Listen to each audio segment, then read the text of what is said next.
السلام علیکم ورحمۃ اللہ وبرکاتہ۔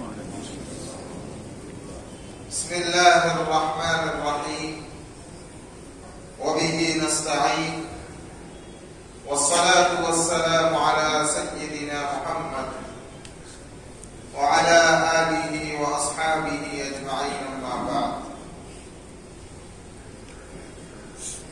قال الله تبارك وتعالى في كلامه المجيد والفرقان الحميد: أعوذ بالله من الشيطان الرجيم، بسم الله الرحمن الرحيم: وما الحياة الدنيا إلا متاع الغرور۔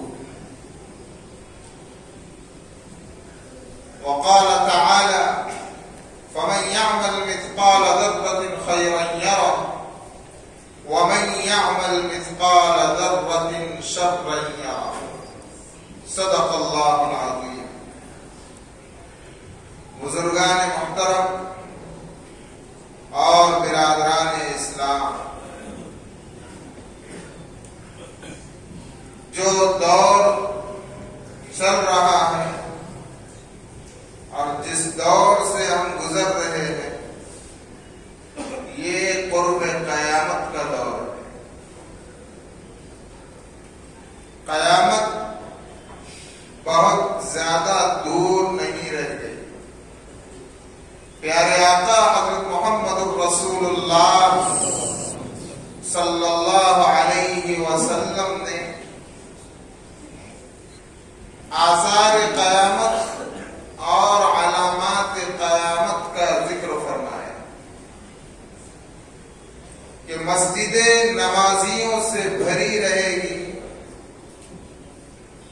لیکن اللہ کے لیے، اللہ کی رضا اور اس کی خوشنودی کے لیے چند افراد انگلیوں پر گنے جانے والے ہوں گے جو اللہ کے لیے نماز پڑھیں گے اور جن کا دھیان نمازوں میں بھی اللہ کی طرف ہوگا۔ اور اس امت کے اندر فتنے ایسے اٹھیں گے جس طرح سمندر کے اندر موجیں اٹھتی ہیں۔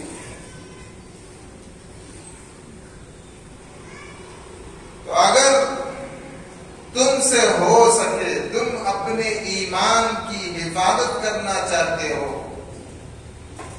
تو آج سے کم و بیش 1450 سال پہلے پیارے آقا حضرت محمد رسول اللہ صلی اللہ علیہ وسلم نے یہ ہدایت دے دی۔ عرب کے اندر مویشی اور کھجور کی کھیتیاں تھیں، تو ہدایت یہ دی کہ اگر تمہارے پاس بکریاں ہیں، مویشی ہیں، تو ان کو لے کر نکل جاؤ صبح ہوتے ہی، اور سارا دن جنگل میں گزارو اور رات میں آ جاؤ۔ یعنی آدمی کا میل ملاپ تب اس کے لیے دھوکہ بن جائے گا۔ ایمان کی حفاظت کا طریقہ یہ بتایا کہ جب آدمی جنگل میں جائے گا جانوروں اور مویشیوں کو لے کر، تو ظاہر بات ہے اللہ کا ڈر اور خوف ہوگا تو اس کی نمازیں بھی وہی ہوگی، اور جب وہ شام میں گھر لوٹے گا تو تھکا ماندہ ہوگا، سو جائے گا۔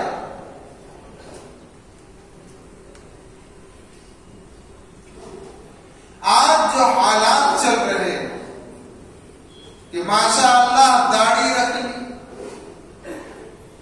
ماشاء اللہ ظاہری اعتبار سے یوں نظر آ رہا ہے کہ اس سے بڑا کوئی پارسا نہیں، حاجی صاحب، فلاں صاحب، اور بہت زیادہ خیر و خیرات کرنے والے، لیکن یہی نہیں معلوم کہ جو مال ہے وہ حرام کا ہے یا حلال کا، نیت اللہ کو راضی کرنے کی ہے یا شہرت پانے کی۔ یہ حالات بن چکے ہیں جس کو 1450 سال پہلے پیارے آقا حضرت محمد صلی اللہ علیہ وسلم نے اپنی احادیث مبارکہ کے ذریعے سے بتلا دیا کہ نمازی تو ہے، حاجی تو ہے، چہرے سے پاکیزہ نظر آ رہا ہے، لیکن اس کے معاملات خراب، اس کی معاشرت خراب، اخلاقی پستی میں وہ گرا ہوا ہے. لیکن دنیا کی مکاری اور عیاری کو لے کر وہ چل رہا ہے. لوگوں میں یہ چرچا ہے کہ بہت نیک، بہت بڑا اسلامک اسکالر، لیکن معاملات یہ ہو جائے کہ جس طرح رات کے اندھیرے میں کوئی شخص چل رہا ہو اور اتنی گھٹا ٹوپ تاریکی چھائی ہوئی ہو، اندھیرا چھایا ہوا ہو کہ اسے اپنا ہاتھ نظر نہیں آ رہا، تو ڈر ہے کہ وہ کہیں بھی ٹھوکر کھا کر گر سکتا ہے. تو فرمایا کہ قرب قیامت سے پہلے ایمان کی حفاظت کا یہی معاملہ ہو جائے گا کہ گویا کوئی آدمی سخت اندھیرے میں چل رہا ہے، ڈر ہے کہ کہاں ایمان اچک جائے. اللہ کے نبی علیہ السلام نے فرمایا کہ جب ایسی تاریکی اور اندھیروں کو تم دیکھو تو چل رہے ہو تو رک جاؤ، کھڑے ہو تو بیٹھ جاؤ. وَمَا الْحَيَاةُ الدُّنْيَا إِلَّا مَتَاعُ الْغُرُورِ، دنیا کی زندگی یہ دھوکے کا سامان ہے. اللہ تعالیٰ نے انسان کا امتحان لینے کے لیے، انسان کو جانچنے اور پرکھنے کے لیے اس دنیا کی زندگی کو مختلف چمک دمک سے بھر دیا ہے، اور قرآن مجید میں کہہ دیا ہے کہ دنیا کی زندگی دھوکے کا سامان ہے. جس آدمی نے الکئی سمندان نفسا، کہ عقل مند شخص وہ ہے جو اپنے آپ کو جان لے، اپنی زندگی کے مقصد کو پہچان لے کہ اللہ تعالیٰ نے اسے اس دنیا کی زندگی میں کیوں بھیجا ہے، اس کو جان کر اپنے موت کے بعد کی زندگی کے لیے، ہمیشہ ہمیشہ رہنے والی زندگی کے لیے، مرنے کے بعد کی ابد الآباد والی زندگی جو کبھی ختم نہیں ہونے والی، اس کے لیے تیاری کر لے. اللہ کو راضی کرنے والے کام کرنے، اللہ کو خوش کرنے والے اعمال پر عمل پیرا ہو جائے، وہ عقل مند. پھر عمل کے قبول ہونے کے لیے جتنے شرائط ہیں ان کو اپنائے کہ وہ عمل اللہ کی رضا کے لیے، اللہ کی خوشنودی کے لیے ہو. آج دنیا کا جو ماحول چل رہا ہے، انسان کسی بھی فیلڈوں میں چلا جائے، جو دین کے ٹھیکیدار نظر آتے ہیں، اگر ہم ان کی گہرائی میں جائیں تو معلوم ہوگا کہ قیامت کی جو علامتیں اور جو آثار پیارے آقا حضرت محمد رسول اللہ بولیے صلی اللہ علیہ وسلم نے 1450 سال پہلے بدلا کر گئے تھے، وہ اس شخصوں میں پائے جائے. کہاں گئی للہیت، کہاں گیا اخلاص، کہاں گئی خشیت الہی، اور کہاں گئے وہ لوگ جو اللہ کے لیے کام کرتے تھے، جو اللہ کو راضی کرنے کے لیے اعمال کرتے تھے، اور جو ہیں وہ سب چھپے ہوئے، اور جو اوپر نظر آ رہے ہیں سب عیاری اور مکاری بھری ہوئی. اللہ کے لیے کوئی کرنے والا نہیں، جو اللہ کے لیے کرنے والے ہیں وہ گمنامی کی زندگی گزار. کیوں؟ اگر وہ کام کرنا بھی چاہے تو عیار اور مکار اس کی ٹانگ کھینچیں گے پکڑ. پھر وہ نہیں چاہتے کہ اس عیاری اور مکاری میں پڑھ کر ہم اپنی آخرت کو برباد کریں، لہذا وہ خاموشی میں اللہ اللہ کر رہے ہیں. کوئی درد دل والا، کوئی سچی طرف والا، کوئی سچی طلب والا، اور کوئی اللہ کے لیے بے چین دل ان کے سامنے آتا ہے، اس کو سمجھا دیتے. آج سے 70-80 سال پہلے چلے جائیں، اس میں بہت سے لوگ ہوں کہ 60 سال پہلے چلے جائیں، لوگوں میں محبت تھی، پیار تھا، درد و مندی تھی، ایک دوسرے کے غم میں شریک ہونا اپنا حق سمجھتے تھے۔ آج تو سامنے کے فلیٹ میں، پڑوس کے فلیٹ میں پڑوسی بھوکا ہے یا مر گیا ہے یا بیمار ہے، کوئی پوچھنے والا نہیں۔ پہلے لوگ تھے، پہلے مسجدیں کچی تھی تو پکے تھے نمازی، اب مسجدیں پکی ہیں تو کچے ہیں نمازی۔ یہ اونچی اونچی عمارتیں بنائی جائے اور آدمی مالی اعتبار سے مقابلہ آرائی کرے گا کہ میں اس سے آگے، میں اس سے آگے، فضول خرچی عام ہو جائے، دین کے نام پر خرچ کرنے کی توفیق نہیں۔ شادی بیاہ میں کروڑوں لاکھوں روپیہ فضول خرچی میں لگا ہے۔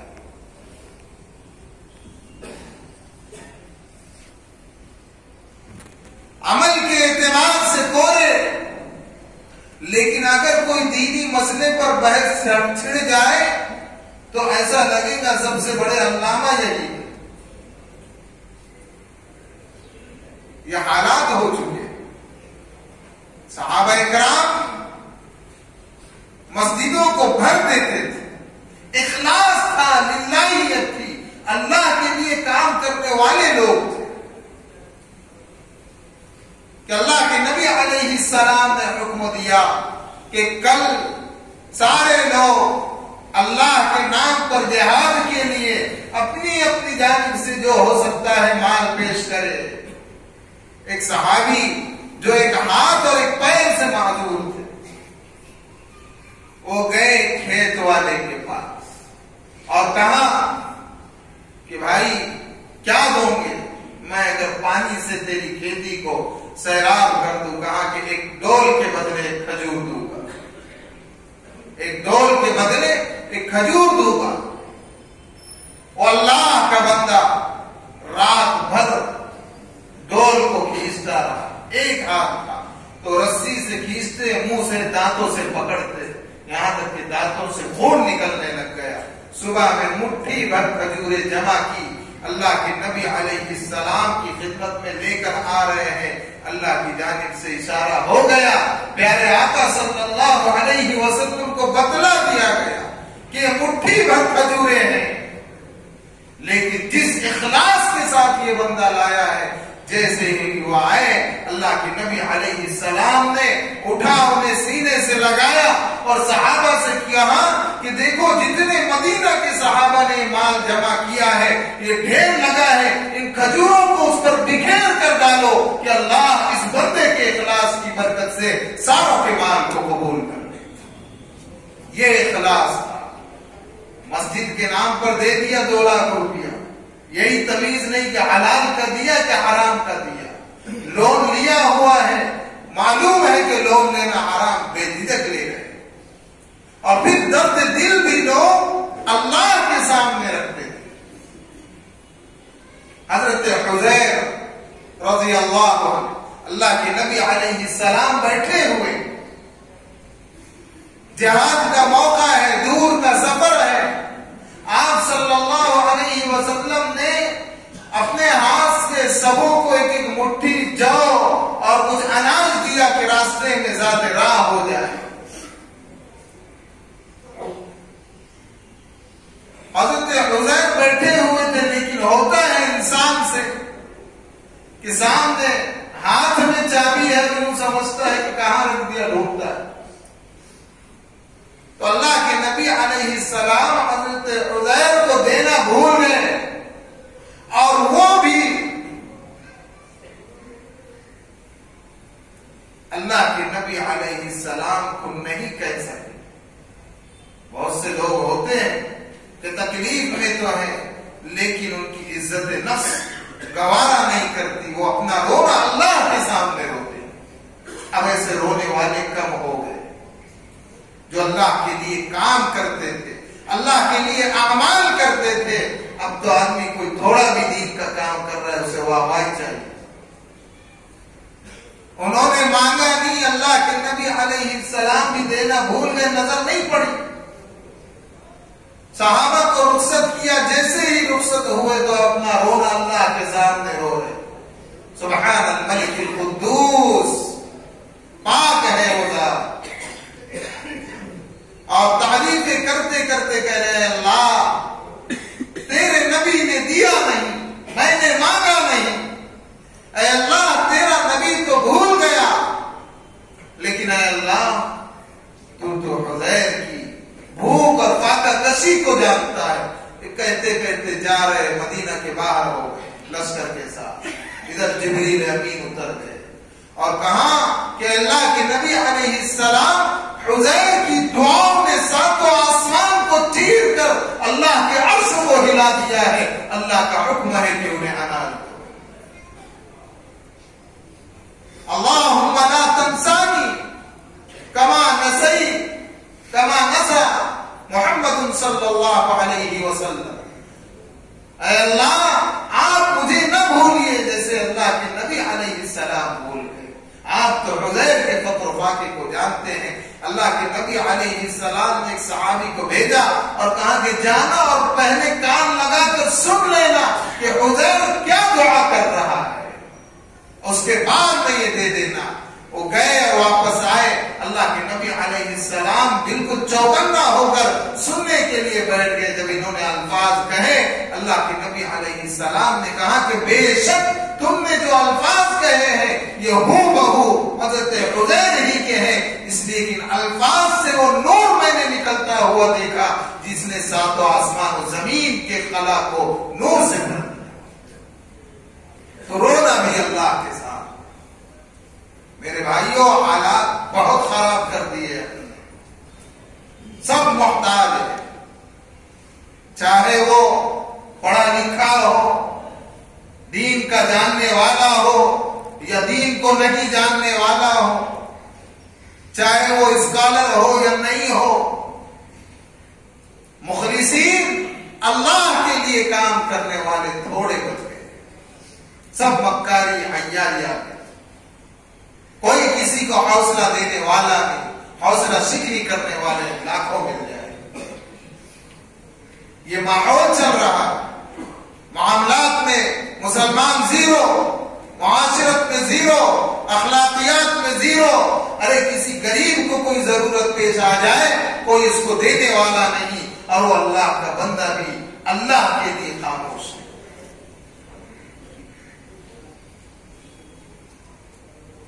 لاک ڈاؤن چل رہا تھا اور ہماری اس مسجد سے بڑے پیمانے پر لوگوں کی مدد کی جا رہی ہے. دور دور تک کے غلہ اور اناج اور راشن پہنچایا جا رہا تھا. لیکن کافی دن گزرنے کے بعد خبر ملی کہ ارے مسجد کے پڑوس میں گھر فاقے میں اپنی زندگی گزارتا ہے. یہ ہمارے یہاں کا ماحول بتا. اس لیے میرے بھائیوں ہم ان لوگوں میں ہو جاؤ جو آج سے 60 سال پہلے تھے. کم آتا تھا لیکن اخلاص تھا. زیادہ ہماری طرح وہ چاپٹر نہیں تھے، چالاک اور مکار اور عیار نہیں تھے. وہ اللہ کہتے تھے تو اللہ کے لیے کہتے تھے. ہم پوری نماز پڑھتے ہیں تو اللہ کہیں نظر نہیں آتا. وہ 1 روپیہ خرچ کرتے تھے تو اللہ کے لیے کرتے تھے. ہم لاکھوں خرچ کر رہے ہیں، ہماری نیتیں خراب ہے. اور اگر صحیح بھی ہے تو پیسہ حرام کا ہے. یہ کھلی باتیں ہیں، یہ آثار قیامت ہے، علامات قیامت ہے. آدمی اپنے آپ کو بہت بڑا دیندار، بہت بڑا علامہ کہہ رہا ہے. پورے ہندوستان میں اس کے چرچے ہیں، بڑی بڑی میٹنگوں میں شریک ہو رہا ہے، اسکالر کہلا رہا ہے. لیکن دیکھا جائے تو اخلاقی اعتبار سے وہ زیرو ہے. اور اخلاق کی خرابی، اعمال کی خرابی اس کو اونچائی پر تو پہنچا سکتی ہے لیکن اس کے چہرے پر نور نہیں دے سکتی. نور کے لیے تو اخلاص چاہیے، للہیت چاہیے، تب اللہ تعالیٰ نور ایمان چہرے پر ڈالے. آپ نماز نہیں پڑھ رہے فجر کی، 5 وقت کی نماز نہیں پڑھ رہے، ماشاء اللہ بہترین صابن کا استعمال ہو رہا، کریم بھی لگا رہے ہیں خاموشی میں، پاؤڈر بھی لگا رہے ہیں کہ نظر نہ آئے کہ مرد نے پاؤڈر لگا دیا، اور سوچ رہے ہیں کہ چہرہ چمکے گا، اور نمازیں چھوڑ رہے ہیں۔ میرے بھائیوں، 5 وقت کی نماز کی پابندی کرو اور آئینے میں چہرہ دیکھو، اللہ جو نور دے گا وہ پاؤڈر اور لالی لگانے کے بعد نہیں دے گا۔ اوپر سے بہترین کپڑے پہن رہے ہیں، ماشاء اللہ داڑھی ہے، حاجی صاحب کون؟ وہ رمضان میں جو 2-2 ہزار لوگوں کو روزانہ کھانا کھلاتے ہیں اور 1,000 مدرسے کے سفیر کو ہر ایک کو 2-2 ہزار دیتے ہیں، وہ ظاہر یوں ہے، باطن میں نیت خراب۔ کہاں گیا اخلاص؟ آخری بات، ہمارے استاد اور ہمارے مرشد حضرت مولانا سید محمد ولی رحمانی رحمت اللہ علیہ، اللہ تعالیٰ ان کی مغفرت فرمائے اور ان کے درجات بلند فرمائے، وہ کہتے ہیں کہ اپنے والد کے بعد جب میرے اوپر ذمہ داری آئی اداروں کی، تو میرے والد کی نصیحت تھی کہ بیٹا تم یہ مدرسہ چلا رہے ہو تو باہر کے چندوں پر نگاہ نہیں ڈالنا، یہ جو ہمارے پاس آتے ہیں ذکر اذکار کرنے والے، اخلاص سے ان کے 1 روپیے پر قناعت کرنا، اللہ برکت دے گا۔ وہ کہتے ہیں میرا سفر ہوا ایک علاقے میں، وہاں جب میں پہنچا اور پروگرام ختم ہوا تو کچھ لوگ آئے اور کہنے لگے کہ حضرت ایک بوڑھی عورت یہاں سے 7 کلومیٹر دور سے، اب وہ چلنے کی طاقت نہیں، اس نے اپنے بچوں سے کہا کہ میری 4 وہاں لے کر چلو کہ بڑے حضرت کے بیٹے آئے ہیں، میں ان سے ملنا چاہتی ہوں، تو اگر آپ کی اجازت ہو تو 4 یہاں لائی گئے، ادھر رکھی ہے۔ حضرت نے فرمایا کہ اتنا بدتمیز نہیں ہوں، اب محمد ولی خود وہاں چل کر جائے۔ کہتے ہیں جب میں وہاں پہنچا تو اس نے لائٹ گئی ہوئی تھی، گیس بتی جل رہی تھی، میرے چہرے کی طرف بڑھانے کے لیے کہا گیس بتی کو، اور اجالے میں میرے چہرے کو دیکھ کر کہا ماشاء اللہ نور ایمان۔ اب حالات یہ ہوئے کہ اس بوڑھی عورت نے بات کرنے کے بعد اپنے پلوں کو کاپتے ہوئے ہاتھ سے کھولا اور اس میں سے 34 روپیہ نکالا اور کہا کہ بڑے حضرت سے سنا تھا کہ وہاں کوئی مسجد اور عمارت تعمیر ہو رہی ہے، کہ میں نے چھوٹی سی رقم جمع کی۔ حضرت فرماتے ہیں کہ محمد ولی اپنے دامن کو اللہ کے علاوہ کسی کے سامنے نہیں پھیلاتا، لیکن اس بوڑھی عورت کے اخلاص کو دیکھ کر میں جھک گیا اور اپنے دامن کو پھیلایا، اور میں نے کہا اماں جان یہ چھوٹی رقم نہیں، بہت بڑی رقم ہے، شاید موت تک محمد ولی اتنا بڑا چندہ کر سکے۔ اور پھر جب حضرت نے عمارت کی بنیاد رکھی تو بزرگوں کو بلایا، اللہ سے ڈرنے والے اور اخلاص والوں کو بلایا، اہل تقوی کو بلایا، اور کہا کہ سب سے پہلے اس بوڑھی عورت کے 34 روپیے کو اس نے لگایا۔ اخلاص، للہیت تھی، اللہ کے لیے کام کرنے والے۔ کیسے بھولے لوگ تھے ہمارے حاجی رفیع الدین صاحب یہاں بیٹھے، بڑی غور سے سن رہے تو انہیں کا ایک واقعہ یاد آیا، اس سے ہم کو نصیحت حاصل ہوگی کہ 60-70 سال پہلے لوگ کیسے تھے۔ ان کی امی 100 کے قریب ہے، 100 پورا ہونے کو 1-2 سال باقی، ابھی زندہ ہے، اور حاجی صاحب ماشاء اللہ 70-75 کے قریب ہے، اور وہ بڑا مجھ کو دعائیں دیتے ہیں تو میں جاتا بھی ہوں، ان کی دعائیں بھی لیتا ہوں، بھولی والی عورت۔ ان کے پاس ایک شخص آئے تو انہوں نے پوچھا کہ حضرت صاحب میں کیا پڑھوں؟ کچھ رہتے ہیں نا کہ بیس سند کے عالم بھی ہوتے بغیر سرٹیفکیٹ والے، تو کہا تم کیا پڑھتے ہو؟ تو کہا میں یہ پڑھتی ہوں لا الہ الا اللہ محمد رسول اللہ۔ تو بولے اس کو تھوڑا بدل دو، اللہ اس بندے کو بھی سیدھی راستے پر چلائے، زندہ ہے یا نہیں پتہ نہیں، لیکن اس بندے نے اس بوڑھی عورت کو جو ذکر دیا وہ یہ دیا لا الہ الا اللہ، ادھر کا مال ادھر لا۔ اب یہ بوڑھی عورت اتنی بھولی والی، حاجی صاحب کی والدہ وہ بھی یہی پڑھتے بیٹھے، حاجی صاحب آئے، ان کے والد صاحب آئے، کیا پڑھ رہے؟ تو بولے ادھر کا مال ادھر لا۔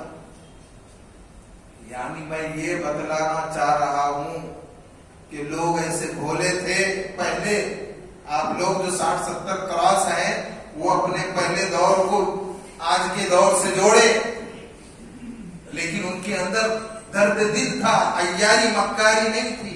آج سب کچھ معلوم ہوتے ہوئے بھی فیل ہے. پھر ان کو بتلایا گیا کہ ایسا مت پڑھو، اور جنہوں نے سبق دیا تھا ان کی بھی سرزنش کی گئی. تو میرے بھائیوں، ہم اس پرانے ماحول میں جائیں جس میں سادگی تھی، درد دل تھا. ایک شخص کے دردوں کو دیکھ کر دوسرا شخص تڑپ جاتا تھا. اللہ کے لیے ایک دوسرے کے کام آتے تھے، ایک دوسرے کے غم میں شریک ہوتے تھے. اب یہ ہے ماحول ایسا بنا کہ غم نہیں بھی ہے تو پیسے وصولنے کو غم بتایا جا رہا ہے، تو پھر آدمی اور چوکنا ہو جاتا ہے. لیکن ایسے ماحول میں ہم کو تھوڑی محنت کرنا پڑے گا، ڈھونڈنا پڑے گا، صحیح لوگوں تک پہنچنا پڑے گا اور اپنے اخلاق کو بنا. آدمی کا جو ظاہر ہے نا کہ 2 جملے کسی سے محبت سے بات کر لو. اللہ کے نبی علیہ السلام، ہمارے پیارے آقا، سبوں کے پیارے آقا حضرت محمد الرسول اللہ صلی اللہ علیہ وسلم نے ارشاد فرمایا کہ اے میری امت کے لوگوں، یاد رکھو لوگوں کے اوپر مال خرچ کرنا غریبوں پر ثواب ہے، غم میں شریک ہونا ثواب ہے، لیکن یاد رکھو اگر تم کسی کی کوئی مدد نہیں کر سکتے، کچھ نہیں دے سکتے، اسے ہنستا ہوا چہرہ ہی دے دو. آدمی جا رہا ہے، بزی ہے، کسی نے سلام کیا، رک نہیں سکتا، وعلیکم السلام کہو اور چہرہ مسکراتا ہوا دے دو، اس کا دل جیت لو. کسی کے اوپر خرچ نہیں کر سکتے، وہ تکلیف میں ہے، اس کو 2 جملے حوصلے کی دے دو، یہ بھی مدد ہے. اللہ تعالیٰ اس پوری امت کو صحیح سمجھ عطا فرمائے. قرب قیامت کا دور ہے اور بعض بزرگوں نے تو یہاں تک کہہ دیا کہ ہم خود یا ہماری اولاد مہدی علیہ السلام سے ملے. یہ حالات چل رہے. نماز میں اللہ اکبر کی، پورا قیام گھوم لیے، دکانیں گھوم لی، نمازوں میں ہمارا اللہ کی طرف دھیان نہیں. اللہ صحیح سمجھ عطا فرمائے. یاد رکھو اللہ کے لیے کرو، جو عمل کر رہے ہو اللہ کے لیے کرو. اللہ کسی کو بھولتا نہیں. اس واقعے سے معلوم ہوا کہ رسالت کا دروازہ بھی اگر بند ہو جاتا ہے اللہ کا در کھلا ہوتا ہے. فَمَن يَعْمَلْ مِثْقَالَ ذَرَّةٍ خَيْرًا يَرَهُ. اللہ فرمانے اگر تم میں سے کوئی شخص ایک ذرے کے برابر اللہ کے لیے کوئی کام کر رہا ہے، کوئی عمل کر رہا ہے، اللہ تعالیٰ اس کا بدلہ اس کو دے گا. وَمَن يَعْمَلْ مِثْقَالَ ذَرَّةٍ شَرًّا يَرَهُ. جو کوئی ذرے کے برابر ایک برا کام کر رہا ہے اللہ اس کا بھی بدلہ اس کو دے گا. اللہ کے لیے کرو، کوئی دیکھے یا نہ دیکھے. اور یاد رکھو شہرت کی بلندی بھی پل بھر کا تماشا ہے. جس شاخ پہ بیٹھے ہو وہ ٹوٹ بھی سکتی ہے، لیکن اللہ کی شاخ پر بیٹھو گے، اللہ کی رضا کے لیے کرو گے. اس برے ماحول میں سب کی طرف سے نظر ہٹا کر اپنے آپ کو مخلص بنانے کی کوشش کرو گے. اللہ نیت کی بنیاد پر ہمیں قبول کر لے گا، منتخب کر لے گا، سب کریں گے انشاءاللہ. جس طرح آج جمعہ میں حاضر ہو اسی طرح فجر میں بھی آئیں گے مسجد میں انشاءاللہ.